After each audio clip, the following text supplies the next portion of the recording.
Kia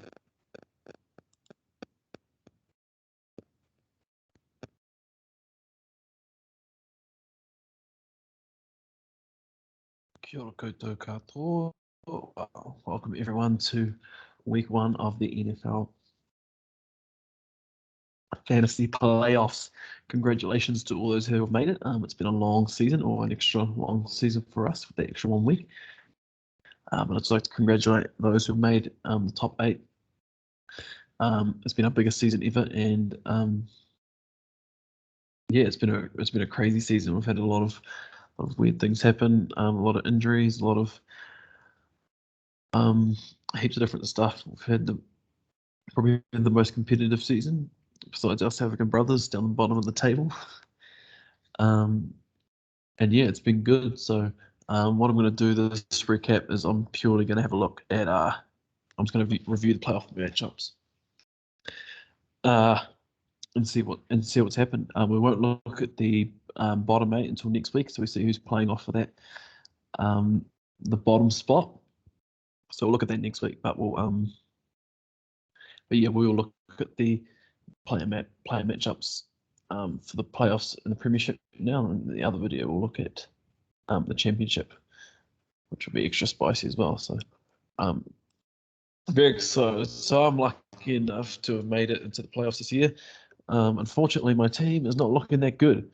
So at the quarterback position, both are fairly average matchups. Like Tampa Bay have got a great rush defense, but an awful pass defense. So we'll see what Taysom Hill can do against Tampa Bay. And Joe Burrow, he is hit or miss against Denver, and it's at Denver as well. So it's actually an undercover tough matchup. I think I edged Caleb slightly in the running back department, purely with Najee Harris and whoever else. I'm not even sure if I'm playing Royce Freeman. It's Royce Freeman, Latavius Murray, Alex Collins, or Naeem Hines. So I haven't got a great choice there with the second running back. But I think with Edwards-Helaire at LAC and Stevenson at Indy, both two, especially Indy, it's a tough matchup. I think I edge him at the running back position. I think where Caleb does have it over me is at the wide receiver position now that I don't have DeAndre Hopkins. I do have Metcalf, who has been average in the last, but he can pop off at any time. And same with DJ Moore. Deshaun Jackson is a pure dart throw. Cortland Sutton, I might even start the Lizard King over Cortland Sutton. He's got Devontae Adams, Stephon Diggs, Jalen Waddle, and Jamar Chase. So that is an amazing 4-stack of wide receivers. And then throwing Kyle Pitts there at the time, and Frymouth's more of a touchdown target. I think Pitts has only got the 1 touchdown in the year. Frymouth from memory has 7 or 8. So 1, 2, 3, 4, 5, 6, 7. So outside of the touchdowns, Frymouth does not do a lot, but Pitts is. Well, he's not a yardage monster, but for his rookie season, he is a yardage monster. So he's only had like 2 double-digit games, but very consistent. And then on the defense, I've got Myles Garrett, so I'll win the defensive line matchup for sure, especially in Las Vegas. Garrett could do some damage there. Linebackers have probably had the slight edge as well. In fact, I've got probably the slight edge overall in defense. I really like Chandler Jones at Detroit. I think that could be carnage for the Arizona defense. So I'm projecting Caleb to win this one. I'll be very lucky if I win. Caleb's 4-stack of wide receivers will be too strong. Like Jets matchup. Carolina is a semi-ish tough matchup. Devontae Adams at Baltimore he will feast. The Baltimore secondary is so injured right now. And then at Denver, that'll be a bit of a tough one, but I think he'll have enough to get over the line for this. Alrighty, in the next matchup we have, let's go to Andreas. We've got Andreas versus Jairus. So we'll see who is on the bench. Why do I see Lamar Miller on a roster? That is very weird. There's no one really on the bench that. Oh, Odell Beckham, COVID. Jeez. And yeah, Dak versus Mahomes, both top tier options.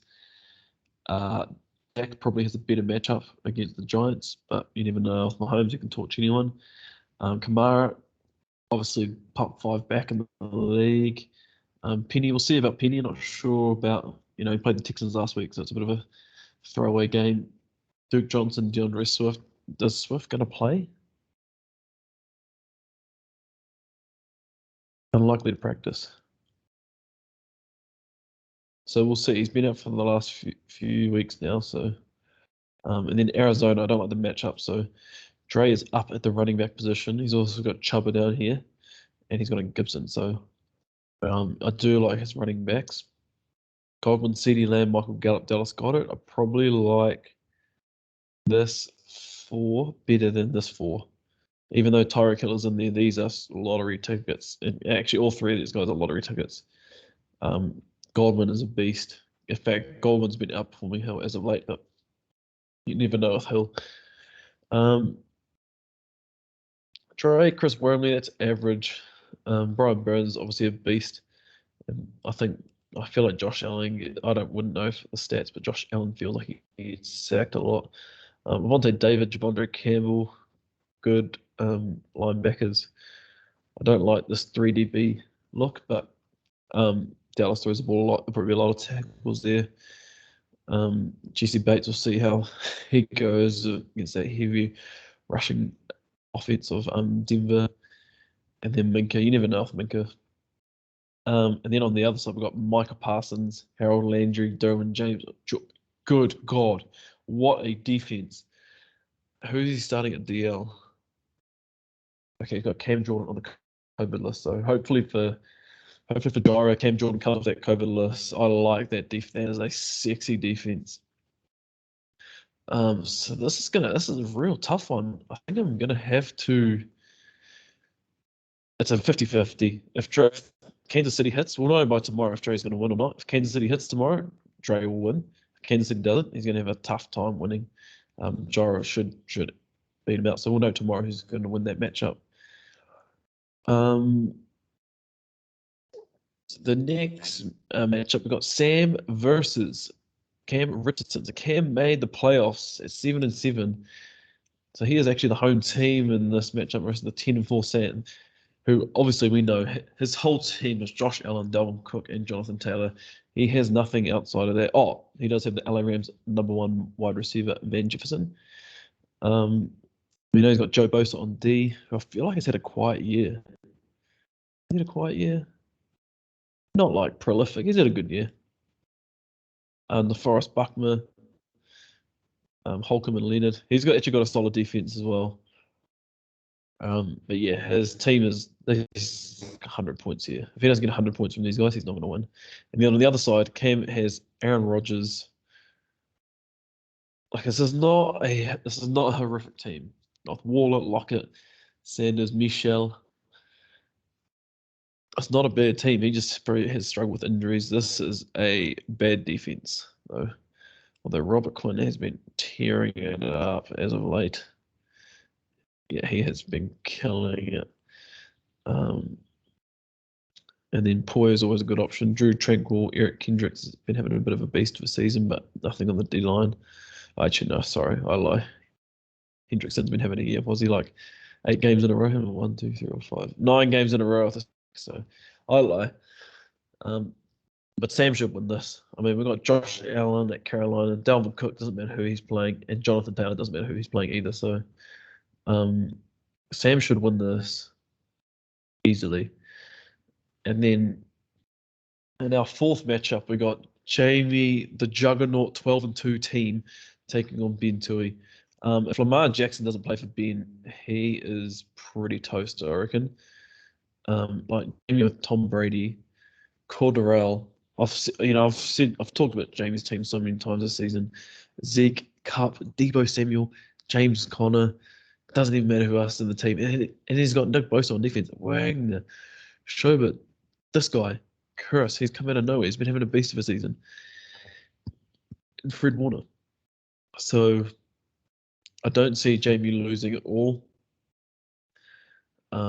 This playoffs, his offense is just ridiculous. Like Ben's got Marquise, Devonta Smith. Like he's got all right. He needs a lot of things to happen. Obviously, Nick Chubb he's going to feast against Las Vegas, but like who else is realistic feast? Like the chances this team feasts all at the same time are so low. Um, and Jamie just has got so many touches on his team. Like Cooper Cup, both Debo and Cordarrelle get carries and targets. Yeah, his team is just amazing. So I think James should take this one out pretty easily. So yeah, my predictions are Caleb.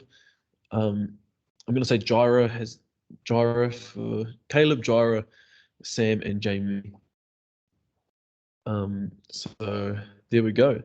That is the Premiership. And also congratulations to Jamie for being the minor Premier, being the highest score of the season. He absolutely thumped everyone when it came to scoring. I'll just check this. Sorry, I'm in Cromwell right now. My internet's a bit slow. And Jamie has nearly scored. He scored like 250 more points than Dre. And yeah, tough luck to. I was saying last week about this division. They just didn't hit enough. They just scored a lot of points. But none of them actually made it. But Sam did here 10-4. You know, it's a rough season. And yeah, but so we'll see who is playing off next week for these bottom spots for relegation. Duhan is not gone. He is playing off against Clarence. So we'll see who makes it down to this 15th place game in a couple of weeks. So, but yeah, pop over to the next video to review the championship. Good luck to everyone.